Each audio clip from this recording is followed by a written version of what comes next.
یوتیوبر هندی که مسلمان ها رو به خاطر دفن کردن امواتشون در قبرستان ها و اعتقادشون به عذاب قبر مسخره میکرد و خواست اعتقاد مسلمان ها رو به چالش بکشونه و چند روزی رو در قبر بگذرونه به همراه همه امکانات و دوربین های پیشرفته تا ثابت کنه که در قبر هیچ اتفاقی نمیفته. اما اتفاقی برای این مرد هندی افتاد که جهان تکان خورد. قبل از تماشای این ویدیو لطفاً چنل ما رو سابسکرایب کنید و برای حمایت از ما فقط کافی است که این ویدیو رو لایک کنید و تا آخر همراه ما باشید.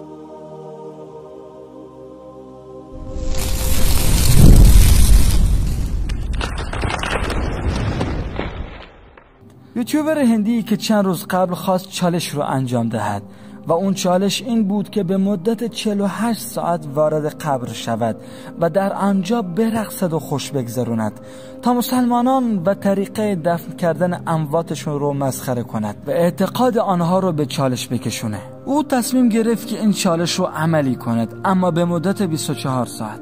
پس تمام امکانات و چیزهایی که لازم رو داشت آماده کرد. امکاناتی از قبیل دوربین‌های پیشرفته و لایو زنده و برق و لامپ و هر آنچه که به آن نیاز دارند، از تشک و پتو و سیستم‌های باندی برای رقص در قبر. و این بود شروع چالش مرگبار آنها. یوتیوبر هندی همراه دوستش داخل قبر شدن و دوستانشون بالای قبر هم منتظر بودن.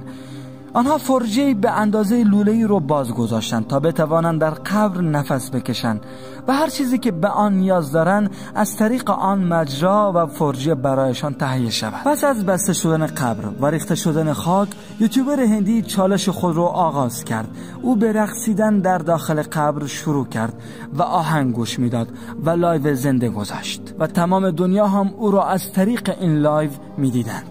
او قبر را مورد استهزاء قرار میداد و عذاب قبر و اعتقاد مسلمان ها رو به آن خرافه‌ای میپنداشت. یوتیوبر هندی به چالش خود ادامه داد و هر آنچه را که لازم داشتن از راه فرجه‌ای که در قبر باز گذاشته بودند میگرفتند. دوستانشون هم از بالای قبر میرقصیدن و فکر میکردن دارن خوشگذرونی میکنن. زعم خود اینطور میپنداشتن که عذاب قبر فقط خرافه هست و هیچ اتفاقی در قبر نمیافتد. اما ناگهان در حالی که یوتیوبر هندی در حال رقص و خوشگذرانی بود، عقاب و تنبیه خداوند او را در بر گرفت. ناگهان طوفان شدیدی وزید که تمام خیمه ها و چادرهایی که ماحول قبر نصب کرده بودند را بر سرشون خراب کرد و بعد از اینکه هوا کاملا صاف و طبیعی بود، تبدیل به یک هوای سیاه و ترسناک شد و ابرهای پربار و سیاهی ناگهان تمام آسمان رو در بر گرفتند و بارانی تند و غیر طبیعی شروع به بارش کرد. بارانی که نمونه آن در این منطقه سالها بود که نباریده بود و عجیبتر این بود که این باران در فصل تابستان رخ داد. این باران و این طوفان وحشتناک سبب ترک و وحشت تمام کسانی شد که در آنجا حضور داشتند و گویا که روز قیامت برپا شده است. این تمام ماجرا نبود. باران شدید و شدیدتر شد تا اینکه سبب انسداد مجرای هوای قبر شد و آب شروع کرد به سرازیر شدن در قبر، آن هم با سرعتی زیاد.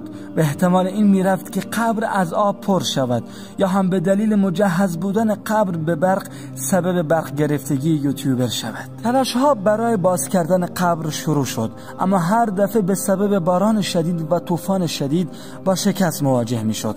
چنان ترس و لرزی به بدن یوتیوبر افتاده بود که نزدیک بود همانجا سکته کند و در قبری که خود کنده بود دفن شود.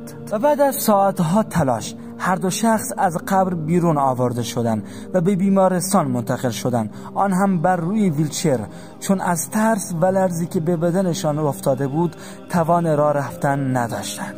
آنها واقعا شوکه شده بودند و نمیدونستند که چه اتفاقی افتاده است. بعد از چند مدت یوتیوبر هندی از تأسف و شکست خود در چالشی که گذاشته بود صحبت کرد و اینکه هیچ وقت دوباره این کار رو نخواهد کرد و دوباره این چالش رو انجام نمیدهد هرگز. همچنین این یوتیوبر تمام مشترکین و طرفداران خود رو توصیه کرد که هیچ وقت این چالش رو انجام ندهند و به راستی که قبر هیبت و احترام خود را دارد و باید آن را رعایت کرد و نباید شعائر دینی هیچ دین مورد تمسخر کسی قرار بگیرد.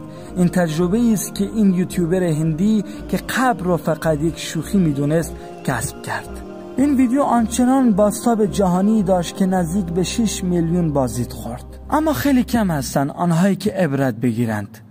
در روایت اسلامی آمده است که وقتی انسان نیک وفات می کند و روحش از بدنش جدا می شود، فرشته‌های از آسمان به سوی اون می آیند و در دستانشون کفن‌های سفید است. این فرشته‌ها آنقدر زیبارو هستند که انگار صورتشون از جنس خورشید هست و وقتی که در قبر گذاشته می شود، منادی از آسمان ندا می دهد که بنده من در ایمان خود راستین بود، پس تشکی از بهشت برای اون پهن کنید و لباسی از بهشت به اون بپوشانید و دری از بهشت به روی اون بگشایید و قبر اون تا جایی که چشمش کار میکنه گشاد و وسیع شده هست. و اینجاست که یک انسانی با یک چهره زیبا به نزد اون می آید و می گوید بشارت ده، این روزی است که به تو وعده داده شده بود. او می گوید تو کیستی؟ چهره تو خیلی زیبا و نشانه خیر هست. اون می گوید من اعمال نیک تو هستم. اما اگر آن میت فردی شروری بود، قبرش تنگ می شود و چکشی از آهن بر اون می زنند. پس خدایا به ما توفیق عمل نیک بده و قبر ما رو باغی از باغهای بهشت قرار ده و ما رو از عذاب قبر نجات بده. به خدا قبر مکانی ترسناک و تاریکی است.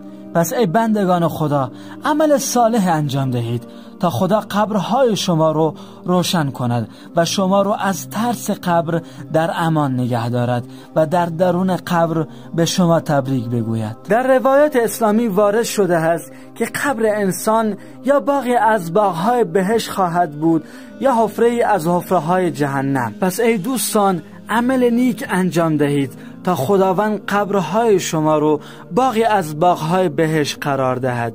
به خدا قسم که دنیا جایی ناپایدار هست و هیچ اعتمادی به دنیا نیست و هر لحظه ممکن هست که ما این دنیا رو ترک کنیم. خدایا به ما توفیق عمل نیک بده و ما رو جزء بهشتیان قرار بده و ما رو خاتمه به خیر کن. خیلی ممنون که تا این لحظه همراه ما بودید. برای بهتر شدن اوضاع کانال ما لطفاً نظرات مفید خودتون رو در قسمت کامنت ها بنویسید و برای بهتر دیده شدن این ویدیو عبرت آموز لطفاً این ویدیو رو لایک کنید و برای دوستان خودتون